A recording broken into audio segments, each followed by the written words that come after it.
নিজের বেস্ট ফ্রেন্ডকে বিয়ে করা জায়েজ হবে কিনা। বেস্ট ফ্রেন্ডের সংজ্ঞা কি? দেখেন, কোন ফ্রেন্ড, ছেলে এবং মেয়ে যাদের মধ্যে বন্ধুত্বের সম্পর্ক আছে, নাম দিয়েছেন বেস্ট ফ্রেন্ড, গুড ফ্রেন্ড বা ভালো বন্ধু। তার মানে কিছু খারাপ বন্ধু আছে।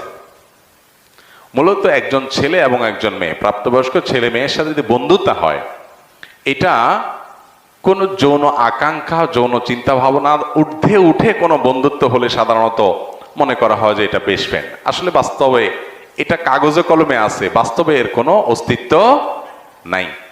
যদি বলেন যে বাস্তবে এরকম আছে, তাহলে বুঝতে হবে তাদের দুজনের একজন অথবা উভয় অসুস্থ, তাদের শারীরিক ট্রিটমেন্ট করতে হবে, কারণ আল্লাহ তাআলা সৃষ্টি করেছেন এভাবে।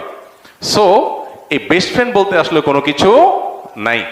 গায়রে মাহরাম সবার সাথে বিয়ে করা, আপনার যদি মাহরাম না হয় তাহলে সে আপনি নাম দেন best friend, only friend, just friend. জেনা করার জন্য বহু এরকম শব্দ আপনার জেনাকে স্বাভাবিক করার জন্য বিদেশিরা ছড়াইছে, সেটা আমাদের সমাজে চলে আসছে। বিধায় এটা বেস্ট ফ্রেন্ড না, এটা বরং ব্যাড ফ্রেন্ড।